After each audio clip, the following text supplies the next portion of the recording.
They say the brightest lights cast the darkest shadows. Tonight, we descend into a world that promised a revolution, a miracle born in the heart of innovation. But what happens when that brilliance becomes a blinding veneer, concealing a truth far more sinister? This is a story drawn from real events, a journey into a labyrinth of ambition so vast it threatened to consume everything and everyone in its path. Be warned, the tale that unfolds is one of high-stakes deception, of trust betrayed on a breathtaking scale. What you think you know is only the beginning. Prepare to question everything.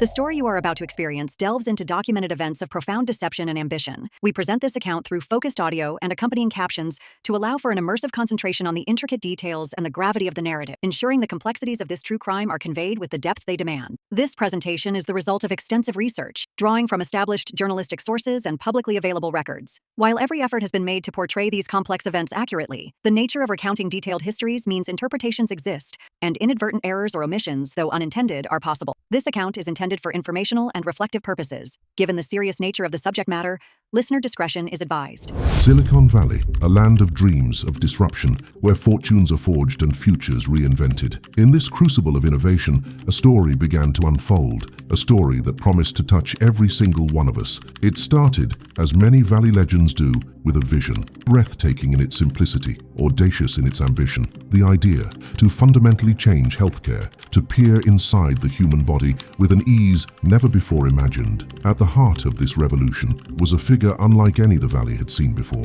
young, driven, with an unwavering gaze that seemed to penetrate the very core of your belief. Elizabeth Holmes. She spoke of a future free from the dread of big needles, of a world where life-saving information, locked within a single drop of blood, could be accessed almost instantly. It was more than just a company she was building. It was, in her words, a mission that would attract the powerful, the influential, the hopeful. But in the relentless pursuit of such a monumental dream, in a valley that worships at the altar of the next big thing, the lines can begin to blur. The pressure to succeed, to deliver on impossible promises. It can build a world of its own, a world shielded by secrets, and built on a foundation that few were ever allowed to truly inspect. What lay beneath the pristine surface of this medical marvel? That's where our story begins. From a young age, Elizabeth Ann Holmes knew she wanted more than just success. She aimed for a legacy. Stories of a distinguished family history, of entrepreneurial spirit and medical breakthroughs filled her childhood. The expectation wasn't just to achieve, but to achieve something purposeful, something that would leave an indelible mark on the world. This drive propelled her to Stanford University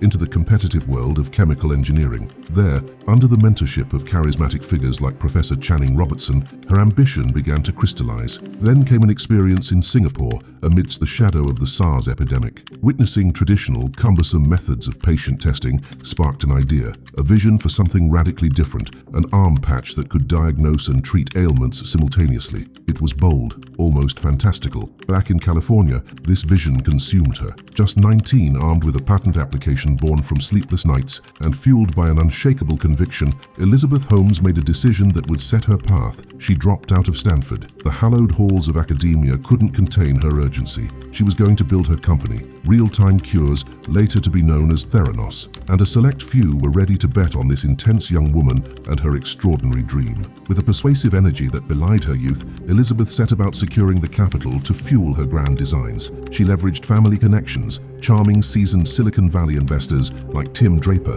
whose name alone carried weight. Soon, other powerful figures, including the venture capitalist Don Lucas, mentor to Oracle's Larry Ellison, were drawn into her orbit, convinced by her vision of revolutionizing diagnostics by applying principles of nanotechnology. The initial idea of an all-in-one diagnostic and treatment patch, while visionary, bordered on science fiction. Practical challenges soon led to a pivot. The concept evolved into a system involving a cartridge, the size of a credit card to hold a tiny blood sample, and a reader the size of a toaster to analyze it. This, she promised, would bring a vast array of tests to patients' homes. The company, now named Theranos, a fusion of therapy and diagnosis, began to attract talent and buzz. But even in these nascent stages, as the dream was being sold to the world, whispers of a different reality began to surface within its own walls. The pressure to demonstrate a working product was immense, leading to moments where the line between aspiration and outright deception began to blur, notably in a crucial early demonstration to the pharmaceutical giant Novartis,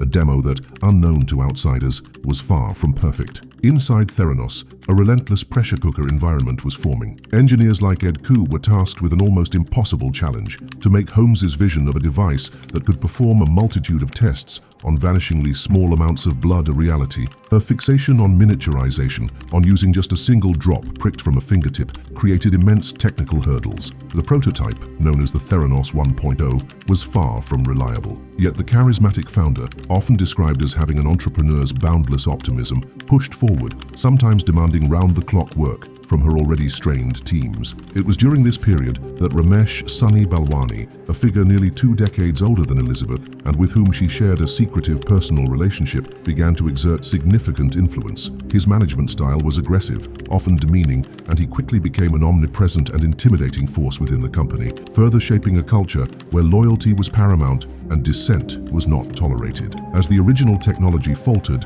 a new, cruder system, ironically nicknamed the Gluebot by some employees, later officially named the Edison, emerged, based on automating traditional chemistry using a repurposed glue dispensing robot. This was hardly the revolutionary science promised, yet it became the new hope, even as it was plagued by its own serious reliability issues. The ambition was palpable, almost electric, but so was an unnerving atmosphere of paranoia. Elizabeth Holmes, increasingly captivated by the legend of Steve Jobs, began to model herself and Theranos in Apple's image. She recruited talent from Apple, like product designer Anna Ariola, hoping to infuse Theranos devices with sleek design and intuitive interfaces. The black turtleneck became her signature uniform, yet beneath this carefully crafted exterior, the reality of Theranos was far from the polished image of innovation. Employees who joined, drawn by the world-changing mission, soon found themselves in a bizarre and unsettling environment. Information was obsessively controlled, siloed into departments that were discouraged from communicating. Matt Bissell, the head of IT, implemented systems that made everyone feel under constant surveillance. Even USB drive usage was tracked. Administrative assistants reportedly monitored social media and employee arrival and departure times. Dinner was catered late, a tactic to keep people at the office well into the night. This intense secrecy was justified as protecting valuable trade secrets, but it also served to mask the deep-seated problems with the technology. The Edison devices, the supposed marvels of miniaturization, were notoriously unreliable. Engineers and scientists wrestled with fundamental issues. The tiny blood volumes Elizabeth insisted upon had to be diluted, complicating chemistries and affecting accuracy. Results were inconsistent. Yet, the pressure to demonstrate success, to secure partnerships, was relentless. This led to concerning decisions, such as pushing ahead with a pilot project with Pfizer in Tennessee, using the struggling Theranos 1.0 units on actual cancer patients. While the data was intended for research, employees like engineer Aaron Moore and even some from the newly recruited Apple contingent, including Anna Ariola, grew deeply troubled. They had assumed the technology was perfected if it was being used on patients, particularly those who were terminally ill. But internal tests and field experiences painted a starkly different picture of malfunctioning cartridges and unreliable readers. Concerns weren't just confined to the labs. Avi Tavanian, a former top Apple executive who had worked closely with Steve Jobs, joined the Theranos board, initially impressed by Elizabeth's passion. However, he soon grew uneasy. Revenue projections presented to the board seemed overly optimistic and failed to materialize. When he asked probing questions about pharmaceutical deals or the product's readiness, he received vague answers or was told contracts were tied up in legal review. His attempts to instill better corporate governance, such as questioning a stock grant that would increase Holmes's voting control, were met with hostility. Soon, Don Lucas, the board chairman who doted on Elizabeth like a granddaughter, was asking Tavanian to resign. It was a clear message. Questioning Elizabeth Holmes was not acceptable. Meanwhile, Theranos wasn't just battling technical demons, it was also aggressively protecting its image. When former employees Michael O'Connell and Chris Todd, who had worked on the initial Theranos 1.0 prototype, started a new company, Avidnostics, Elizabeth unleashed the company's legal might, suing them for allegedly stealing intellectual property, even calling in the FBI. This sent a chilling message throughout the company about the consequences of perceived disloyalty. The disconnect between the inspiring public vision and the chaotic, ethically questionable internal reality was growing wider with each passing day. The facade of success was crucial. In early 2008, Theranos moved from its gritty East Palo Alto origins to a new, more impressive building on Hillview Avenue in Palo Alto, right next to the Stanford campus. It was a symbolic graduation, an attempt to project an image of a company hitting the big leagues, a move that pleased board chairman Don Lucas, who disdained the old East Pali location. But this move, managed under chaotic pressure from Elizabeth, also marked a period of escalating internal strain. Trusted lieutenants like IT head Matt Bissell, weary of the unpredictability, the culture of absolute loyalty demanded by Holmes, and the distasteful task of assisting in numerous firings, sometimes based on questionable grounds like the smearing of former CFO Henry Mosley, began to depart. Yet outwardly, Holmes was relentlessly pursuing validation. She set her sights on major retail partnerships, envisioning Theranos devices in pharmacies and supermarkets nationwide. Walgreens was a prime target. Dr. Jay Rosen, or Dr. J, a member of Walgreens' innovation team, was instantly captivated by Elizabeth's pitch of pain-free, low-cost blood tests. He saw Theranos as a game-changer, envisioning its machines inside every Walgreens store. A pilot project was initiated, with Walgreens committing tens of millions in pre-purchased cartridges and loans. However, when Walgreens consultant Kevin Hunter tried to conduct due diligence, requesting to see the lab or have a live vitamin D test demonstrated, he was met with extreme secrecy and evasion. Elizabeth and Sonny stiffened at requests to leave the conference room unescorted, and access to the actual lab was repeatedly denied, citing paramount security and trade secrets. The theatrics extended to dinners, with staggered arrivals and instructions not to use names, all while Sonny's Lamborghini sat conspicuously in the parking lot. Hunter's skepticism grew. The technology seemed unvalidated, yet Walgreens, driven by the fear of missing out to competitors like CVS, pressed on. Simultaneously, Theranos was weaving a similar spell with Safeway. CEO Steve Bird, passionate about preventive healthcare, became an ardent believer. He saw Elizabeth as a precocious genius, and Safeway embarked on a massive $350 million renovation of its stores to build upscale wellness centers designed to house Theranos technology. Clinics that were, according to Holmes's specifications, to look better than a spa. Bird, much like Walgreens' Dr. J, seemed enthralled, often bypassing his own executives to communicate directly with Elizabeth, accepting excuses for repeated delays, including a far-fetched claim that the 2011 Japan earthquake was impacting cartridge production. Inside Safeway, the secret venture was codenamed Project T-Rex, and the projected revenues were enormous. Yet as months turned into years, these wellness centers remained largely idle, the revolutionary Theranos tests perpetually not ready for prime time. Internally at Theranos, to meet the promises made to these giants, a new device, the Mini-Lab or 4S, was conceived. Young, bright engineers like Kent Frankovich and Greg Bainey, recruited from places like NASA and SpaceX, were initially Elizabeth's favorites, tasked with building this next-generation analyzer. But they too encountered the same frustrating insistence on form over function, with Elizabeth prioritizing arbitrary size constraints for a device that still needed to prove it could even work. The internal culture further eroded with instances of nepotism, as Elizabeth hired her younger brother, Christian, and his fraternity friends, dubbed the Frat Pack, into significant roles despite their lack of relevant experience, granting them access and influence that more qualified employees were denied. The company was raising its stakes, its public profile, and the money it was burning through, all while the core technology remained a deeply troubled work in progress. As Theranos courted retail giants, Elizabeth Holmes was also pursuing another ambitious frontier, the US military. She envisioned Theranos devices on the battlefield, saving soldiers' lives by enabling rapid diagnosis in extreme conditions. High-ranking officials like General James Mattis were intrigued by the potential. However, this ambition soon collided with the stringent realities of medical regulation. Lieutenant Colonel David Shoemaker, an Army expert on FDA regulations, raised serious concerns. Theranos' strategy, which appeared to bypass standard FDA review by claiming its devices were mere remote sample processing units and its tests were laboratory-developed tests, exempt from direct FDA oversight, was in Shoemaker's view a non-starter. Despite presenting a united front with Army lawyers, Shoemaker found Elizabeth defensive and unyielding. Unwilling to accept that her novel approach wouldn't fly without proper regulatory clearance, she insisted her lawyers had blessed the approach, yet failed to produce any written endorsement from the FDA. This regulatory maneuvering, designed to fast-track deployment, was yet another gamble. one that would eventually draw unwelcome attention from federal agencies. Internally, the pressures were mounting, and not just on the engineering front. The clinical lab itself, which was supposed to be the core of Theranos' operations, was becoming a hotbed of questionable practices.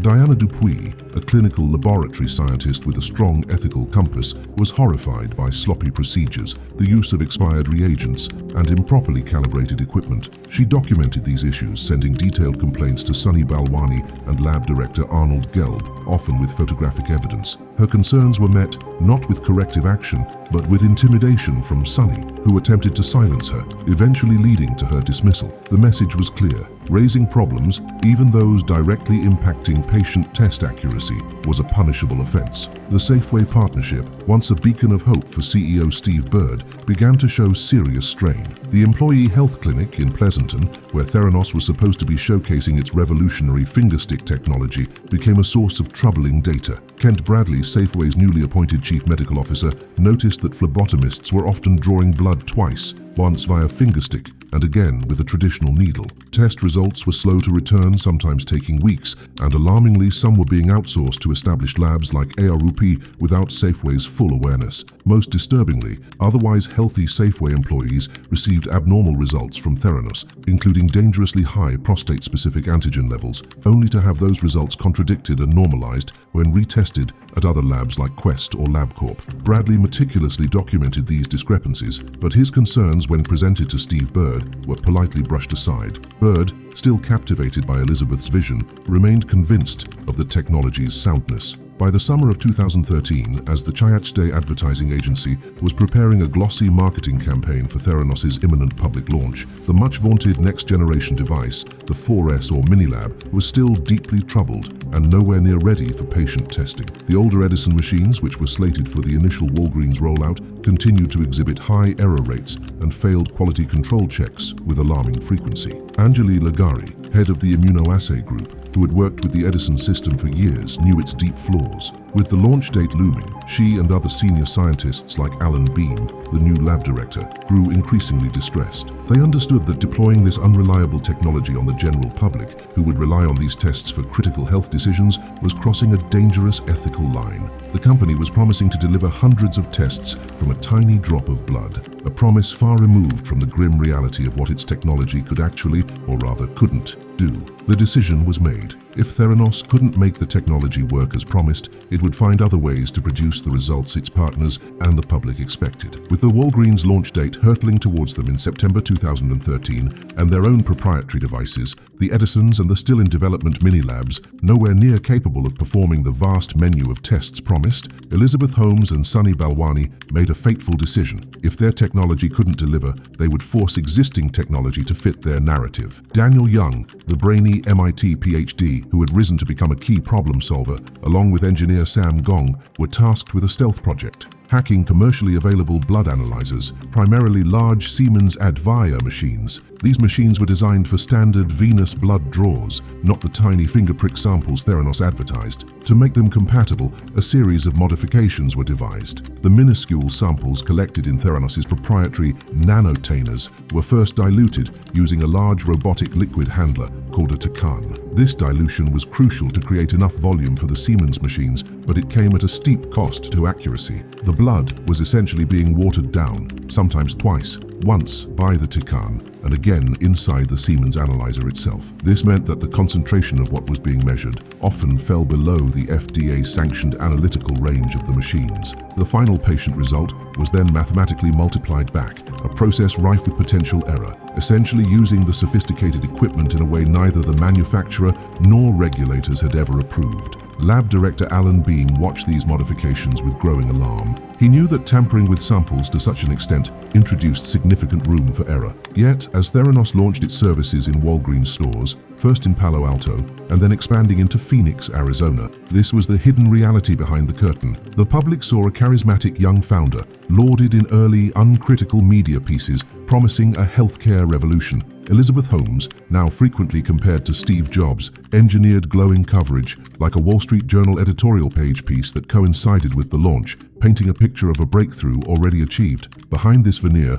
the lab was in turmoil. Tests for crucial electrolytes like potassium and sodium, run on these hacked Siemens machines, were producing results that Alan Beam described as crazy and all over the map. Some potassium results were so high they would have indicated a deceased patient. He pleaded with Elizabeth to delay the launch, to pull faulty tests, but he was met with her unyielding focus on a launch countdown prominently displayed in her office. Employees like Anjali Lagari, who had spent years working on the flawed Edison immunoassays and knew their profound limitations, resigned in protest, unable to reconcile the company's public claims with the dangerous reality of its operations. Her departure, and that of her deputy, was met with fury from Elizabeth and Sunny, who convened an all-hands meeting comparing Theranos to a religion and demanding absolute belief and loyalty, telling dissenters to get the fuck out. Meanwhile, the myth-making machine was in overdrive, not just for the public, but for investors too. As these deceptions were unfolding in the lab, Theranos was raising astronomical sums of money. Don Lucas Jr.,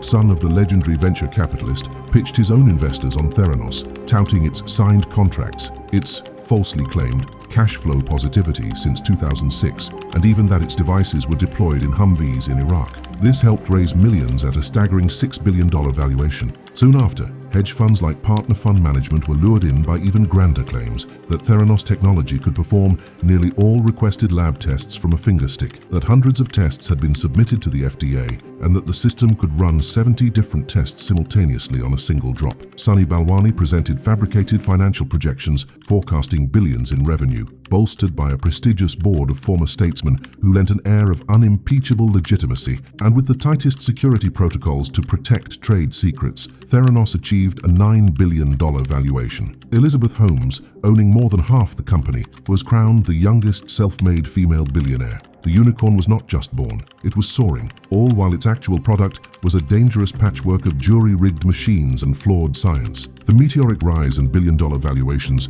were built on a carefully constructed image. But within the walls of Theranos, a different story was unfolding, witnessed by young, idealistic employees who had joined with dreams of changing the world. Among them was Tyler Schultz, grandson of board member and former Secretary of State George Shultz, and his colleague Erica Chung. Both recent biology graduates, they were initially swept up in Elizabeth Holmes's inspiring rhetoric, even participating in internal blood drives. Their initial assignment was on the immunoassay team, verifying the accuracy of tests run on the Edison devices. It didn't take long for their enthusiasm to curdle into concern. They witnessed firsthand how experiments were manipulated to achieve desired outcomes. Data runs for crucial validation tests, like calculating a test's precision or coefficient of variation, were repeated until they yielded acceptable numbers, with failing results simply discarded. It was a scientific charade, akin to flipping a coin until it landed on heads 10 times in a row, and then declaring it always lands on heads. Specific tests were deeply problematic. For a syphilis test, the Edison devices initially detected only 65% of known positive samples, yet Theranos would later claim a much higher sensitivity. Erica Chung, running vitamin D tests, found that the Edisons consistently produced results indicating a deficiency where other commercial analyzers showed adequate levels. Despite these glaring inconsistencies, these tests, including those for thyroid hormones and prostate cancer markers, were cleared for use on actual patient samples. The pressure to ignore these failings was immense. When Erica was moved to the clinical lab, specifically the Normandy section housing the Edisons, she faced a critical dilemma during a Thanksgiving holiday. A patient's vitamin D test required a quality control check. It failed. She ran it again. It failed again. Instead of taking the devices offline, a research and development employee, Uyen Do, who wasn't even licensed to process patient samples, simply deleted 2 of the 12 quality control values as outliers and proceeded to run and release the patient's result. This was a blatant violation of standard laboratory practice. The deception extended even to regulatory oversight. When an inspector from the California Department of Public Health arrived for a routine lab inspection necessary to renew Theranos's CLIA certificate, a crucial federal license, Sunny Balwani issued a directive. No employee was to enter or exit Normandy, the room housing the proprietary and problematic Edison devices. The stairs leading to it were hidden, accessible only by keycard. The inspector was shown only Jurassic Park, the upstairs lab filled with standard commercial analyzers, and left unaware of the hidden, struggling heart of Theranos's operations. Alan Beam, the lab director, felt he had been manipulated into hoodwinking a regulator.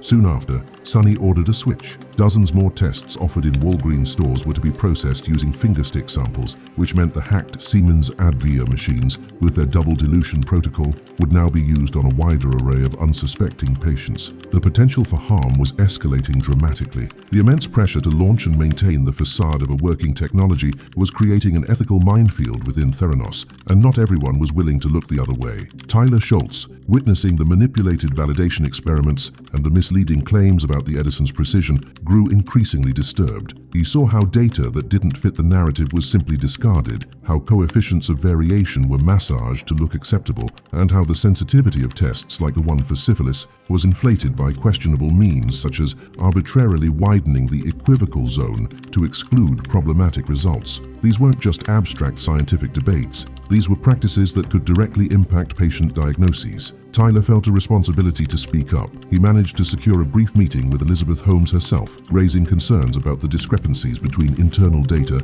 and the company's public claims. Elizabeth, feigning surprise, suggested he discuss the statistical analyses with Daniel Young. In subsequent meetings, Young, with his characteristic calm and inscrutable demeanor, systematically dismantled Tyler's concerns, arguing that Tyler was misinterpreting the data or that the methodologies were more complex than he understood. When Tyler pointed out that the company was publicly claiming its tests were more accurate than conventional methods, a statement directly contradicted by internal realities, Young simply deflected, suggesting Elizabeth sometimes exaggerates in an interview setting. Tyler's unease deepened when he learned about Theranos' practices regarding proficiency testing, a critical regulatory requirement where labs are sent blind samples by accredited bodies to verify their accuracy. He discovered that for tests purportedly run on the Edison devices for patients, Theranos was secretly using its conventional, commercial analyzers for these proficiency tests. This was a clear violation. Regulations stipulated that proficiency samples must be tested in the exact same manner as patient specimens.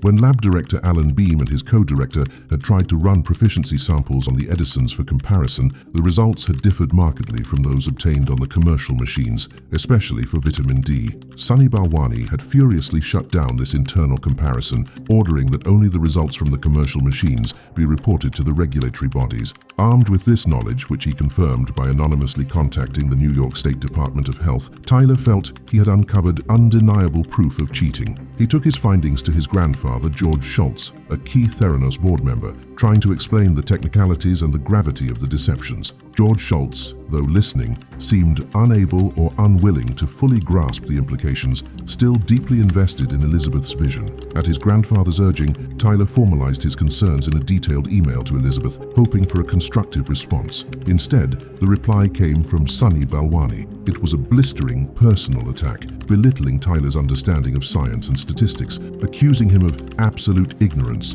and dripping with contempt. Sunny's email ended with a demand for an apology, stating that the only reason he had even bothered to address Tyler's points was due to his relationship with George Schultz. This was the final straw. Tyler Schultz resigned. Erica Cheung, who had also witnessed and been deeply troubled by the lab's practices, including the pressure to ignore failed quality controls for patient tests like hepatitis C on the Edisons, and had her own run-in with Sunny over her concerns, quit the very next day. They had both hoped to change things from within, but the system was designed to crush dissent, not to heed it. The departures of Tyler Schultz and Erica Cheung were not the end of their ordeal, nor of their conviction that Theranos was a danger. Tyler, in particular, found himself in an agonizing position. His attempts to warn his esteemed grandfather, George Schultz, about the rot within the company, creating a painful rift in their relationship. George Schultz, it seemed, remained firmly under Elizabeth Holmes' spell, unable to reconcile his grandson's dire warnings with the brilliant, world-changing innovator he believed Elizabeth to be. This unwavering belief from such influential figures was a crucial part of Theranos' armor,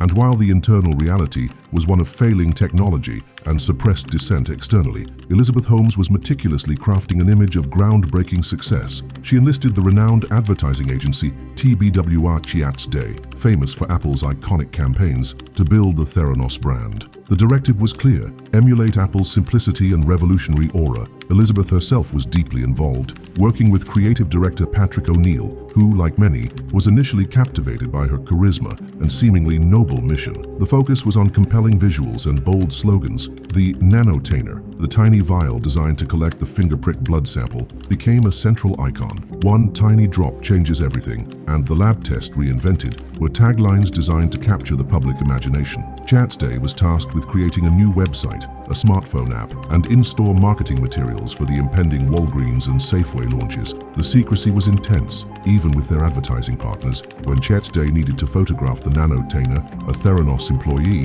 one of Christian Holmes's fraternity brothers, had to fly down with a custom case of the vials, never letting them out of his sight. Yet, as the campaign progressed, some at Chatsday, like Kate Wolf and Mike Pedito, began to harbor serious doubts. Elizabeth wanted the marketing to feature audacious claims that Theranos could run over 800 tests, that its technology was more accurate than traditional methods, that results were ready in under 30 minutes, and crucially, that its tests were approved by FDA and endorsed by key medical centers. When the Chatsday team pressed for substantiation for these sweeping statements, they were met with resistance or partial, unconvincing explanations. The claim of superior accuracy, for instance, was supposedly extrapolated from a general statistic about human error in labs, a tenuous leap in logic. Requests to see the full scientific reports backing the technology were denied. Instead, they received only carefully selected excerpts, often from the same misleadingly presented Johns Hopkins summary that Walgreens had seen. As the website launch neared, a frantic last-minute conference call saw Elizabeth dictating numerous wording changes. "Welcome to a revolution in lab testing" became a simple "Welcome to Theranos." "A tiny drop is all it takes" was softened to "A few drops is all it takes." And a crucial disclaimer was added: instead of a huge needle, we can use a tiny finger stick or collect a micro sample from a venous draw.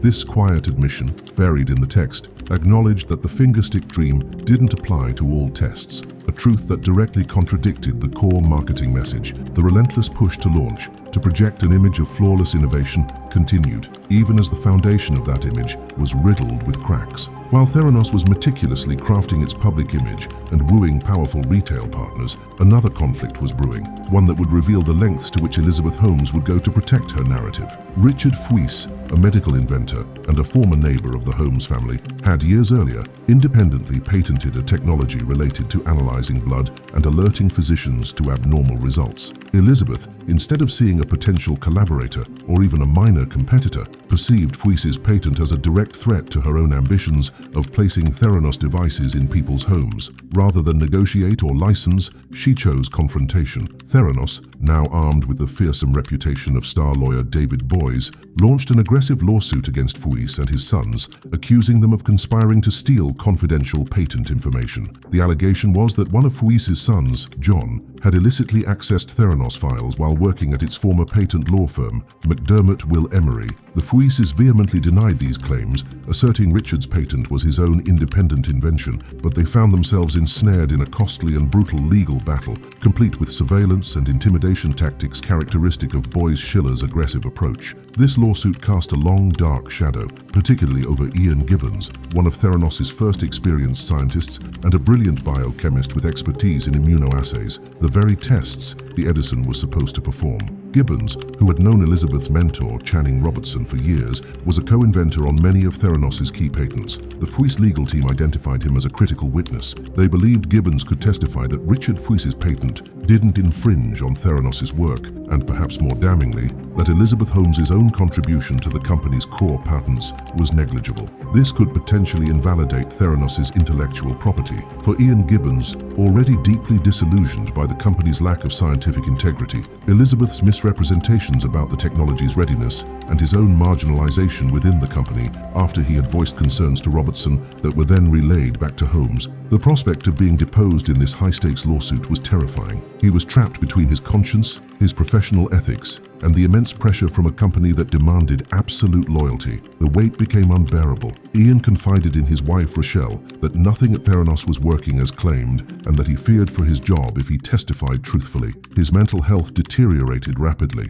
Theranos lawyers, aware of his impending deposition and likely his fragile state, even suggested he use health issues to avoid testifying, providing a pre-drafted doctor's note. Just days before he was scheduled to appear, Ian Gibbons took his own life. ingesting a fatal overdose of acetaminophen. The brilliant scientist who had dedicated years to Theranos and whose name was on its patents was gone. Elizabeth Holmes's response, or lack thereof, was chilling. There was no company-wide announcement of his death, no memorial service. Rochelle Gibbons received not a call of condolence from Elizabeth, but an email from a Theranos lawyer demanding the immediate return of Ian's company laptop and confidential materials. The human cost of maintaining the Theranos illusion was becoming tragically apparent. Yet, on the surface, Elizabeth's ascent continued, her star continuing to rise, seemingly untouched by the darkness within her empire. The Fuis lawsuit eventually settled in March 2014, with the Fuises, worn down by the costly litigation against David Boies, agreeing to withdraw their patent. For Elizabeth Holmes, it was another victory, another obstacle bulldozed. And as these internal battles and tragedies played out, a very different narrative was being aggressively pushed to the outside world, bolstered by the Walgreens launch and a carefully engineered Wall Street Journal editorial page interview in September 2013. Arranged through her close relationship with board member George Shultz, Elizabeth Holmes began her ascent into the public consciousness as a revolutionary figure. This was her coming out party, strategically placed in a friendly forum that lauded her vision of disrupting a staid industry. The story she presented was compelling, a brilliant Stanford dropout, driven by a phobia of needles, inventing technology that was faster, cheaper, and more accurate than anything that had come before. This carefully crafted image was then amplified manifold. In June 2014, a striking cover story in Fortune magazine, penned by Roger Parloff, catapulted her to global fame. Parloff, like many, was taken by her intelligence and the seeming sincerity of her mission, interviewing board members like Shultz, William Perry, and Henry Kissinger, who all vouched for her emphatically. The Fortune piece headlined "This CEO is out for blood," and featuring Holmes in her now iconic black turtleneck, dark mascara, and red lipstick, disclosed Theranos' staggering $9 billion valuation and Elizabeth's majority stake, crowning her the youngest self-made female billionaire. The media frenzy was instantaneous. Forbes quickly followed, then Inke's Fast Company, and Glamour. She appeared on NPR, Fox Business, CNBC, CNN, and CBS News. Invitations to prestigious conferences and a cascade of accolades followed. She became the youngest recipient of the Horatio Alger Award, was named one of Time magazine's 100 most influential people, appointed by President Obama as a U.S. ambassador for global entrepreneurship, and invited to join Harvard Medical School's esteemed board of fellows. Her story, particularly the poignant, though selectively framed, narrative of losing her uncle to cancer and her mission to ensure no one had to say goodbye to loved ones too soon, resonated deeply. She was the perfect embodiment of a female tech visionary in a male-dominated Silicon Valley, a modern-day Marie Curie. As some breathless comparisons suggested, this meteoric rise was no accident. It was fueled by an aggressive public relations strategy, often spearheaded by Holmes herself, with the help of her chief creative officer, Patrick O'Neill. Her TEDmed speech in September 2014 was a masterclass in persuasive storytelling, where she held up a tiny nanotainer, symbolizing the revolution in blood collection. The image was powerful, hypnotic. Behind her, the Theranos board, packed with venerable names like George Shultz, Henry Kissinger, William Perry, and General James Mattis, provided an almost unassailable bulwark of credibility. Few dared to question a company endorsed by such titans of American politics and military. The security around Holmes intensified, with bodyguards and unplated black cars adding to the mystique. The public narrative was one of relentless innovation and a noble quest to transform healthcare. The dark, complex, and often failing reality within Theranos remained a closely guarded secret, shielded by this dazzling curtain of fame and influence. But even as Elizabeth Holmes graced magazine covers and shared stages with global leaders, the carefully constructed dam of secrecy around Theranos was beginning to develop hairline cracks. Whispers of doubt had long circulated within niche medical communities. Pathologists like Adam Clapper, through his blog Pathology Blog, had publicly questioned the lack of peer-reviewed data and the almost too good to be true claims after reading a New Yorker profile of Holmes in late 2014. These murmurs, however, were largely contained. The real breach came in early 2015. John Carey-Rue, an investigative reporter at the Wall Street Journal, received a tip. The source was cryptic, hinting at a massive deception within the celebrated Silicon Valley unicorn. Intrigued by Holmes's meteoric rise and the almost fantastical claims about her technology, Carreyrou began to dig. His initial research confirmed the public adulation, but also revealed an unsettling lack of concrete, verifiable scientific evidence. He started reaching out to former Theranos employees, a difficult task given the ironclad non-disclosure agreements and the pervasive culture of fear that Sunny Balwani and Elizabeth Holmes had cultivated. Many were too scared to talk, but some, driven by conscience and deep concerns for patient safety, began to share their stories, often under strict conditions of anonymity. Alan Beam, the former lab director, was one of the first to provide a detailed look behind the curtain. He described the unreliable Edison devices, the constant failure of quality controls, and the shocking revelation that Theranos was performing the vast majority of its tests not on its proprietary technology, but on standard commercial analyzers, often using dangerously diluted fingerstick samples. He spoke of the company actively cheating on proficiency testing, a cornerstone of laboratory regulation, and of how lab inspectors had been misled. Then came Tyler Schultz and Erica Chung. Their youth and junior status belied the critical information they possessed. They had witnessed firsthand the manipulation of data, the pressure to ignore failed tests, and the ethical compromises made daily in the Theranos lab. They provided Carreyrou with internal emails and documented complaints, corroborating Beam's account, and painting an even more damning picture of scientific misconduct. The story was no longer just about hype. It was about potential patient harm on a massive scale. As Carreyrou pieced together this explosive information, Theranos, with its sophisticated surveillance and network of loyalists, became aware that a storm was gathering. The company's response was swift and brutal. David Boys and his legal team at Boys, Schiller Flexner, the firm that had vanquished Richard Fuiss, were unleashed. Their primary target was to identify and silence Carreyrou's sources. Tyler Schultz found himself in the crosshairs. In a dramatic and deeply unsettling episode, he was summoned to his grandfather George Schultz's home, ostensibly for a private conversation. Instead, he was ambushed by Theranos lawyers Mike Brill and Meredith Dearborn. They accused him of leaking trade secrets to the Wall Street Journal, pressured him to sign affidavits, and demanded he name other sources. Tyler, though terrified and feeling betrayed by the use of his grandfather's home for this intimidation, refused to break. The lawyers warned him that Elizabeth Holmes was prepared to sue him to ruin him. Surveillance began. Private investigators were reportedly tailing him and other suspected sources. Erica Chung, too, received a menacing cease and desist letter from David Boys himself, delivered by a process server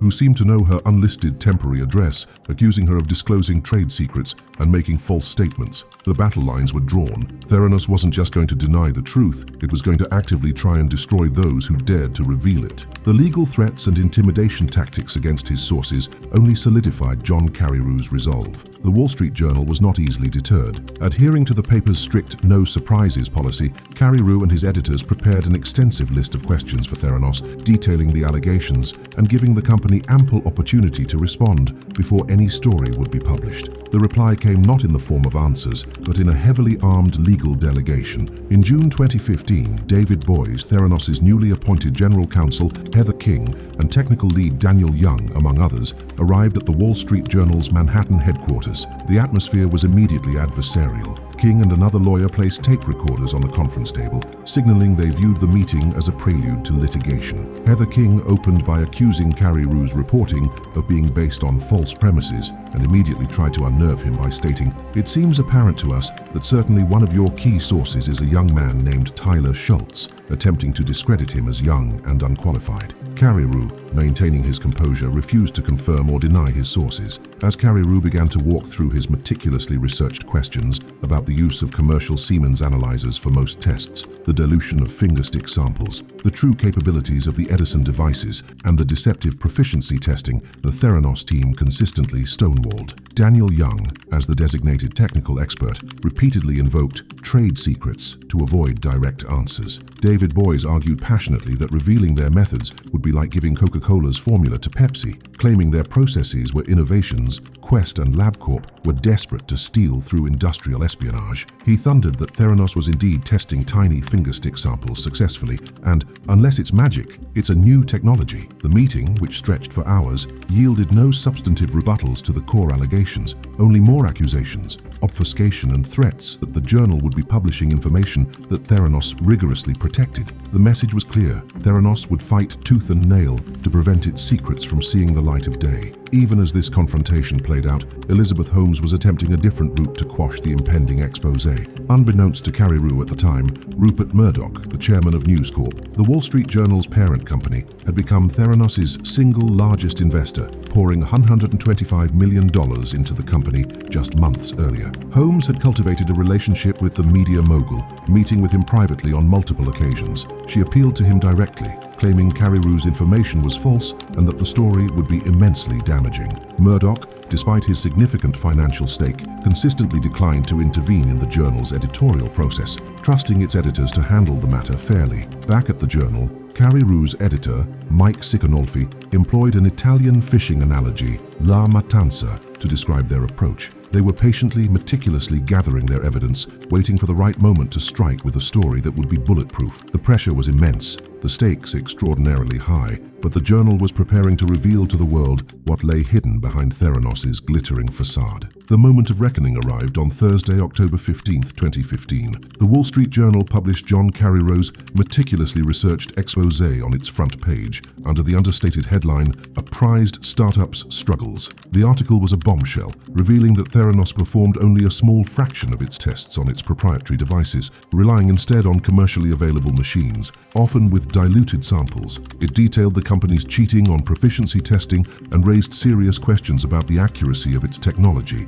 ending with the stark words of a patient who felt subjected to trial and error. The story ignited a firestorm. Theranos' response was immediate and aggressive. A press release decried the article as factually and scientifically erroneous, blaming disgruntled former employees and competitors. That very evening, Elizabeth Holmes appeared on CNBC's Mad Money with Jim Cramer. Dressed in her signature black, she portrayed herself as a visionary battling entrenched interests, defiantly stating, "This is what happens when you work to change things. First they think you're crazy, then they fight you, and then all of a sudden you change the world." But when pressed on specifics, like the use of third-party analyzers, her answers were evasive and misleading. The defiance was even more pronounced internally. The day after the article dropped, Holmes, looking disheveled but resolute, addressed her employees in the company cafeteria. Flanked by Sunny Balwani and Heather King, she dismissed the journal as a tabloid and vowed to fight the journalist. The meeting culminated in an extraordinary display of corporate cultism. At the urging of a senior engineer, Sunny Balwani led the assembled hundreds in a chant, "Fuck you, Carrie Rue! Fuck you, Carrie Rue!" a defiant roar against the unwelcome truth. But the bravado couldn't mask the rapidly unfolding crisis. Carrie Rue, having received a tip from a high-level FDA source, published a devastating follow-up story just hours after Holmes's Mad Money appearance. The FDA, he reported, had conducted a surprise inspection and declared Theranos' patented nanotainer, the tiny vial at the heart of its fingerstick promise, an unapproved medical device. The agency had forced Theranos to stop using it for all but one of its tests, a herpes assay. This directly contradicted Holmes's public claim that the withdrawal was voluntary and a proactive step towards seeking FDA clearance. The scandal intensified, yet Elizabeth Holmes doubled down on her public offensive. Just days later, she appeared as scheduled at the Wall Street Journal's own prestigious technology conference, WSJ.D Live, in Laguna Beach. In a tense interview with the journal's technology editor, Jonathan Krim, streamed live, Holmes unleashed a barrage of falsehoods. She falsely claimed the Edison devices mentioned in the articles were old technology no longer in use, categorically denied diluting fingerstick samples for commercial analyzers, calling such a process not possible, and dismissed critical patient accounts and internal whistleblowers as confused or motivated by malice. She even attempted to discredit Rochelle Gibbons, Ian Gibbons' widow, who had spoken on the record about her husband's tragic experiences. The performance was a masterclass in deflection and denial, a desperate attempt to maintain the illusion in the face of mounting credible evidence. Elizabeth Holmes's defiant performance at the Wall Street Journal's D-Live conference did little to quell the firestorm. The company scrambled to manage the fallout. In a move that signaled an escalation rather than conciliation, Theranos announced changes to its board. The distinguished but scientifically inexperienced statesmen like George Shultz and Henry Kissinger were moved to a newly created, largely ceremonial board of counselors. Their replacement on the main board, David Boies himself, the company's lead attack dog, now an insider guiding strategy. The legal threats against the Wall Street Journal intensified. Heather King, Theranos' general counsel, fired off a barrage of letters demanding retractions of the core elements of John Carrie Rue's articles, labeling them libelous. Boys, in an interview with Wired magazine, openly suggested a defamation suit was likely. The journal's legal department began preparing for litigation, even copying Carey-Rue's laptop and phone, but the paper didn't flinch. Over the next few weeks, further stories were published, revealing that Walgreens had halted its planned nationwide expansion of Theranos wellness centers, that Safeway had completely walked away from its partnership years earlier over testing concerns, that the Newark lab was operating without a qualified director, and that Theranos, despite its public bravado, was trying to raise more money. Holmes, meanwhile, attempted to reframe the narrative, suggesting in a Bloomberg Businessweek interview that she was a victim of sexism, pointing out how articles always highlighted her gender, in a way they never did for male counterparts like Mark Zuckerberg. Her Stanford mentor, Channing Robertson, who, it would later be revealed, was being paid $500,000 a year by Theranos, continued to defend her, comparing her to Einstein and Mozart. But the carefully constructed image was rapidly unraveling, primarily due to events unfolding away from the media glare. Unbeknownst to the public or even Carey-Rue initially, Erica Chung, after her terrifying encounter with Theranos' lawyers, had gathered her courage and filed a detailed complaint with the Federal Centers for Medicare Medicaid Services, or CMS, the primary regulator of clinical laboratories. Her email, sent in late September 2015, just weeks before the first journal article, laid bare the scientific misconduct, the unreliable devices, the cheating on proficiency testing, and the company's disregard for patient safety. CMS took Erica's complaint with utmost seriousness. Just days after receiving it, inspectors Gary Yamamoto and Sarah Bennett conducted a surprise multi-day inspection of Theranos' Newark laboratory. They encountered immediate obstruction, with men in dark suits initially denying them entry, followed by attempts by Sunny Balwani and Heather King to control the inspection process. What the inspectors eventually uncovered was profoundly disturbing. In late January 2016, CMS sent Theranos a letter stating its findings. The lab had serious deficiencies that posed immediate jeopardy to patient health and safety. The agency gave Theranos just 10 days to provide a credible correction plan,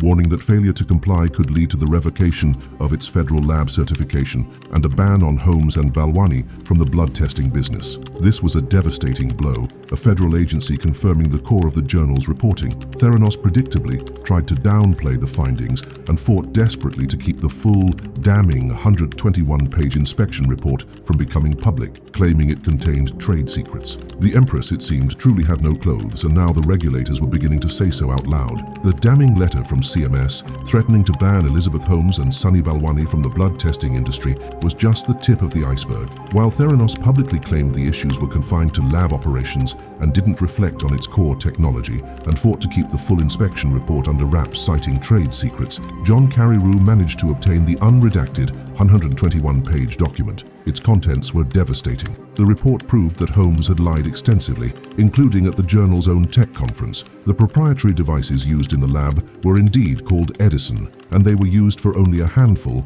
around 12, of the more than 250 tests Theranos offered. Every other test was performed on the very commercial analyzers Holmes claimed Theranos had surpassed. More critically, the CMS report, citing Theranos' own internal data, revealed the Edisons produced wildly erratic results. In 1 month, they had failed quality control checks nearly a third of the time. A test for a hormone affecting testosterone levels failed quality control an astounding 87% of the time. Another, for prostate cancer, failed 22% of the time. When compared directly against conventional machines using the same blood samples, Edison results differed by as much as 146%. The devices couldn't even replicate their own results consistently. A vitamin B12 test showed a coefficient of variation between 34 and 48%, light years away from the 2 or 3% common in most labs. The laboratory itself was described as a disaster. Unqualified personnel handled patient samples, blood was stored at incorrect temperatures,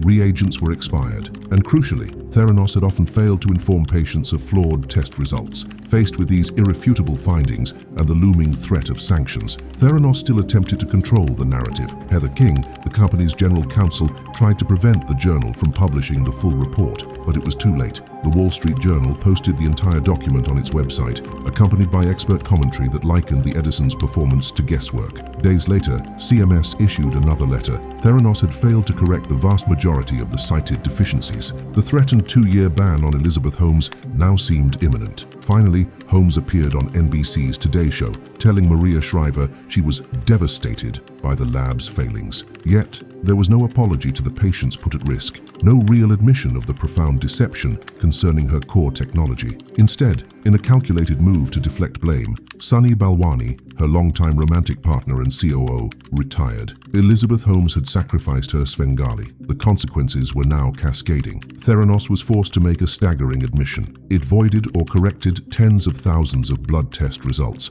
a number that would eventually grow to nearly 1 million, effectively invalidating 2 full years of tests conducted on its proprietary Edison devices. This was an undeniable acknowledgement that its technology was fundamentally flawed and had potentially harmed countless individuals. Walgreens, which had invested $140 million and staked its reputation on the partnership, finally had enough. In June 2016, learning the true scale of the test voidings, not from Theranos, but through the press, the pharmacy giant terminated its agreement and shut down all Theranos wellness centers in its stores. The dream, so aggressively sold and so fiercely protected, was collapsing under the weight of its own lies. In July 2016, the Centers for Medicare/Medicaid Services delivered its final crippling blow. Elizabeth Holmes was banned from owning or operating a clinical laboratory for 2 years. The sanctions also included revoking the CLIA certificate for the Newark lab and imposing monetary penalties. Faced with this insurmountable regulatory defeat, Theranos had no choice but to shutter its clinical laboratory operations entirely, effectively ending its patient testing business. Hundreds of employees were laid off. The company, once valued at $9 billion, was now fighting for its very survival, its core premise invalidated by the nation's highest laboratory regulator. Yet, Elizabeth Holmes was not ready to concede defeat. She planned one last public stand, an attempt to reclaim her scientific credibility at the annual meeting of the American Association for Clinical Chemistry, or AACC, in August 2016. The invitation itself was controversial, with many in the scientific community questioning why a figure so embroiled in scandal was being given such a prominent platform. In front of more than 2,500 laboratory scientists in Philadelphia, Holmes, now eschewing her trademark black turtleneck for a white blouse and dark jacket, took the stage. But instead of presenting the long-promised data to validate the Edison technology or the vast menu of tests supposedly performed on a single drop of blood, she pivoted. She unveiled a new device, the Minilab, a compact box she claimed could perform a range of tests and could be deployed in various settings. She spoke of future applications, like a fingerstick Zika virus test for which Theranos was seeking emergency FDA authorization. The presentation was slick, showcasing the Minilab's components and some preliminary data, but it conspicuously avoided addressing the devastating criticisms of her past claims and the Edison system's failures. The reaction from the assembled experts was overwhelmingly negative. Panelists on stage, like Dr. Stephen Master from Weill Cornell Medical Center, pointed out the comically small amount of data presented and the stark discrepancy between the Minilab's limited demonstrated capabilities and Theranos's original revolutionary promises. Others noted that the Minilab's components were not novel, merely miniaturized versions of existing technologies. Holmes's attempt to pivot and rebrand was seen as a deflection, a failure to confront the serious questions about her company's integrity and past practices. The AACC presentation, far from rehabilitating her image, accelerated the erosion of confidence. Investors, who had poured hundreds of millions into Theranos